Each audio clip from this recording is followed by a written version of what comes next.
you don't have 2-3 hours for a fireside chat to convey complex ideas with the CEO. Hello, ladies and gentlemen, and welcome to our latest episode of Pioneers Pathway Podcast. As always, you're joined by your favourite co-host, or at least I hope it's your favourite co-host. My name's Liam, and I'm joined by my good friend Sharia. How are you doing, Sharia? All good, Liam. All good. How's your week been? It's been good. It's been busy, but all good. And we are joined by a really exciting guest today, Alex. Alex, welcome to our podcast. Hope you're all doing okay. Yeah, thanks for having me on. Can't have it. No complaints on my week here. Good. Alex, well, I think I've known you now for maybe it's about 3 to 4 weeks. Well, I think it's about 3 to 4 weeks. I met you here in India, and we've done quite a bit, haven't we? We've travelled to Mysore. We've gone out, tried all the different foods and everything over here in Bangalore, and we've had some really, really good conversations. So I was really excited to have you on here to be able to expand on that, and also for you to be able to share some of your own background, right? I hope that's all good with you. Yeah, happy to share. Perfect. So maybe just start off by introducing yourself to the listeners, what you're up to at the moment, what you've done in the past, and sort of your background. Yeah, it's quite a journey, but I'll try to keep it brief. I know Americans aren't so known for that, but here we go. So a little bit of interesting path. I joined the Air Force at 21, and as an aircraft mechanic. The good old grow up, learn some discipline, see the world, do something cool. And I got out in 2020. I'm super excited to go into the job market. It was March of 2020, so that got shut down really quick. Figured I should probably go back to school. I've always been a little bit of a nerd in a field full of mechanics, so I wanted to hit the books, and I found a love for finance, studying my undergrad in Denver. And right after that, I really wanted to marry all this vast global knowledge and leadership experience I'd had from the military with my business acumen I'd started to develop in my finance undergrad. So I hit the books even more, studied, networked, and got into University of Michigan Ross for their full-time MBA, which is what I'm in the middle of doing. And so it's been a ride, and it's been awesome getting to hang out with you here at Emphasis. It feels like, honestly, I don't think it's been 3 weeks. I think it's been 20 years. It's been good. Yeah, once we start talking, we can't stop talking, right?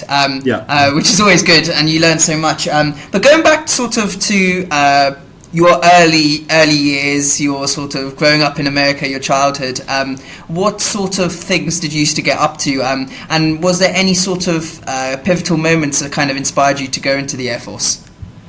Yeah, I think growing up in Oklahoma, surrounded by military, my dad was military, there's not maybe much in Oklahoma besides cows and oil, and so there was always a little bit of that adventure in me that wanted to go out and see the wide world. And then, that little bit of, okay, my dad's pretty cool sometimes, and the military is pretty cool sometimes. So this all came to a head when I decided that I didn't want to have to mortgage a house that I didn't have to go to school. I was like, all right, let's join the military and see what's out there. And was there a sort of inspiration behind going into the military in terms of so it's obviously your dad was there, but the military has so many different aspects to it. Yeah. What kind of got you into the Air Force, and can you tell us maybe your experiences there? You've obviously traveled a lot as part of it. Any things you picked up there? Yeah, so it's a little funny, and military guys, Army, Navy, Marines, everybody, they all have jokes about each other. They call the Air Force the Chair Force. And Air Force is known for being a little bit of nerds. I kind of thought of myself as a little bit of a nerd.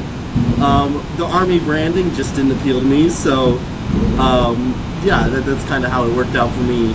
And then on the second part of your question, what have I gotten up to in the Air Force? Due to recent geopolitical events of the last 10 years, there's been a lot of action happening where it's very hot and humid, aka the Middle East. And so I got to do a couple summer vacations there, working in Turkey and Qatar, and then some time in the UK supporting that. But I also got a couple trips out to Hawaii as well. We do a lot of partnerships and stuff with Japan and the Philippines and stuff, so pretty broad spectrum, but unfortunately not too many beach holidays.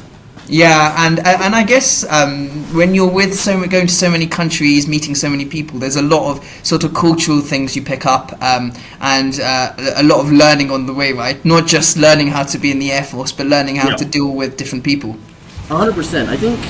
I think sometimes we all forget this, that even our own countrymen are quite diverse. I know the people from Scotland would be the first to tell you that they're not British, and I think the U.S., we get the same thing, where a kid from Oklahoma has a wildly different worldview and experience than somebody who grew up in Chicago or New York or L.A. And so even just meeting my fellow countrymen from all over, from different social backgrounds, economic backgrounds, ethnic and religious backgrounds, and having to learn to play nice and get along, make friends where you didn't think you would, incredibly valuable. Let alone, and that's just my own countrymen, let alone the service members from the different geographies and cultures outside of my country that I learned to work with.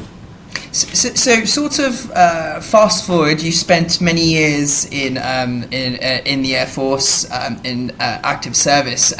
What was the transition like from coming out of that? What sparked the transition? How did it play out? And sort of, is there a lot of things that you can kind of relate back to your time in the military? Now you're in the business world. And just sort of following up from that, why did you sort of choose to go down, the finance route? Obviously after you've left. I think for me, I was super passionate about figuring out things, how things worked. I've always been really curious, and sort of on the ground fleet operations in the Air Force as a mechanic was great, super fascinating work, but it wasn't what drove me. I knew that I wanted more agency in solving problems and understanding what was happening around me at a higher level. And so, in my mind, the biggest joke that's made about business undergrads is that they don't actually know how to do anything. They took an easy major.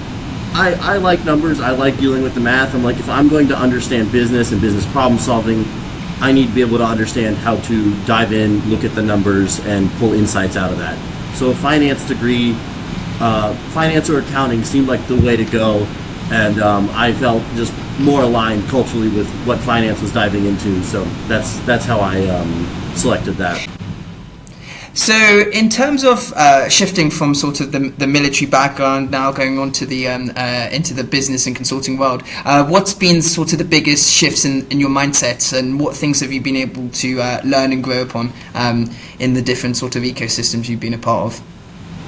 Yeah, so thinking with my the last couple years, especially here at Ross, the opportunities to really get in with consulting work, my internship here at Infosys, and my internship at Tata Capital, when you don't have 2-3 hours for a fireside chat to convey complex ideas with the CEO or top leadership, you have to distill these ideas down quickly. And coming from the military, where maybe in my localized teams I had much more time just to get to know people and very intimate knowledge of each other. So transitioning that into a high-level leadership communication style took a little bit of skill building on my part and a little bit of practice, but it's been incredible. It's not like I've never had good ideas sitting in my head since I was a child, since I just started business school, and now I have good ideas. But I've really learned how to quickly put these down into concise thoughts, give the so what and the impact quickly, without wasting a lot of people's time. And if we have time for a chai and an hour chat, then of course I can dive deeper into it. But I think that has been an insanely valuable skill for me that I'll carry through the rest of my life, regardless of what I'm doing. And so, because I know a lot of big firms, JP Morgan, Goldman Sachs, and a lot of other big firms have special recruitment sort of schemes for ex-veterans. Do you think that's that's a valuable path which more companies should be looking at? Do you think there are skills that people pick up in the military that are really beneficial in the business world? Yeah, I think a lot of the major companies around the world, they recognize this military skill set.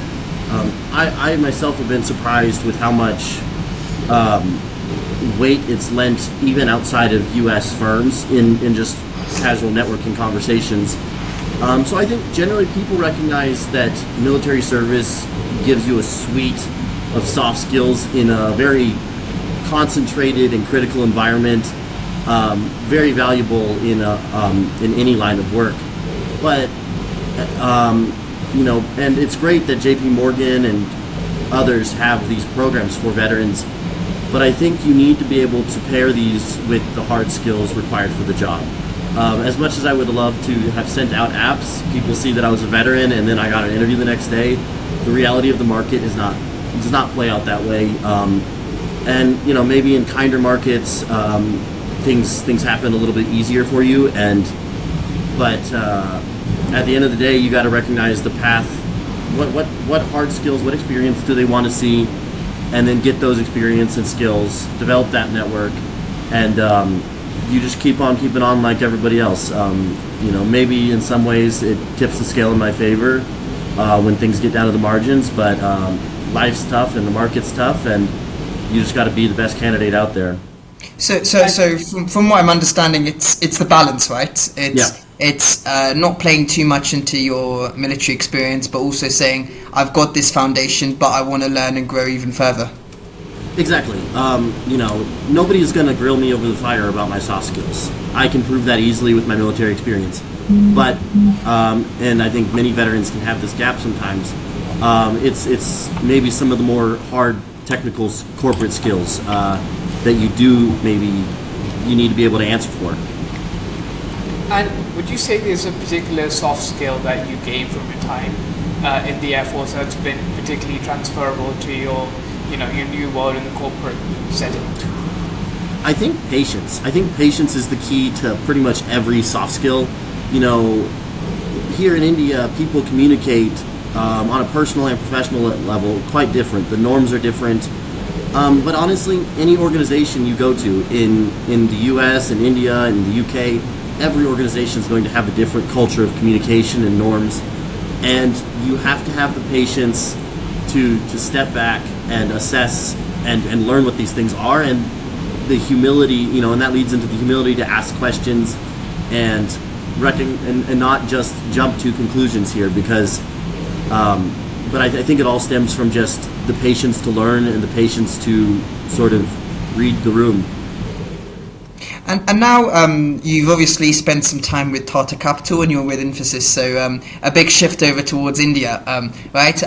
What's been your sort of your big takeaways from spending time in the country? What's the outlook? What do you think's gonna happen over the next 10 years here? Are you positive, or have you come away scared about the prospects? What's your thoughts? I think India is like in a super exciting space. There are so many. It's a bumpy road, but that road is going up, and it's going up fast. This kind of growth tends to just scale and scale and scale, and I don't think we're anywhere close to flattening out. So as some of the bumps are painful and frustrating. I don't think that's a uniquely American is frustrated with India thing. I think everybody's frustrated with these bumps in the growth of the Indian market, but it's an incredible opportunity, and just the excitement and the solutions that I've seen proposed and that are being built for the Indian market and the global market here, incredible. Because it's interesting. The American government just slapped on a whole round of new tariffs. Was it yesterday? And it kind of sort of, well, I would say sort of works in India's favour in a sense, because I feel there's a sense of American trepidation as to how big the Indian economy is and the prospects, and that's why they're doing these sorts of things. But India's got so many other partners which they're going to, right? America's not their sole trading partner. You've got Russia, you've got China. So it's kind of in that really good place in the middle of everything, right? Yeah, India is so centrally located to be able to affect change throughout Asia Pacific and Africa, and it's a lot of capabilities there that they want the U.S. market. They want to play nice. Of course, everybody should want to play nice. So I hope we get to that world sooner than later. But I think India is by no means afraid of a little bit of tariff turmoil.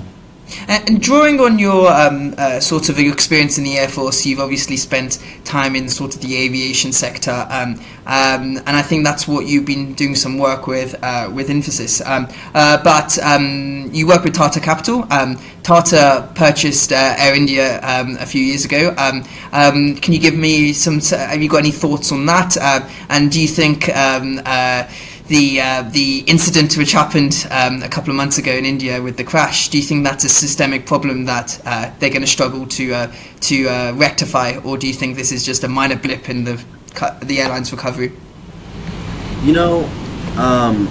I didn't personally get to touch much of what was happening with Air India on the Tata side, but from the people I've talked to and my understanding of the culture of Tata is they want to do things right, and they want to do things right by India. So I think aerospace is a slow industry. You have to make sure your compliance is right. You have to make sure that everything is safe. You have to move slow because you need to be accurate. And so rescuing and growing Air India into a success is going to take time, and it's going to take time for those things to play out because you can't just change things. So I have faith that they're going to nail it, and Air India is going to become a giant of the industry across, even outside of India. But as to the tragedy that happened recently, I think unfortunately aerospace is one of the safest modes of transit in the world of humankind. You're in more danger walking along the streets because it is every time something bad happens, the aerospace industry globally takes a look, they reflect, and they get down into the dirty details of what happened and how can we never have this happen again.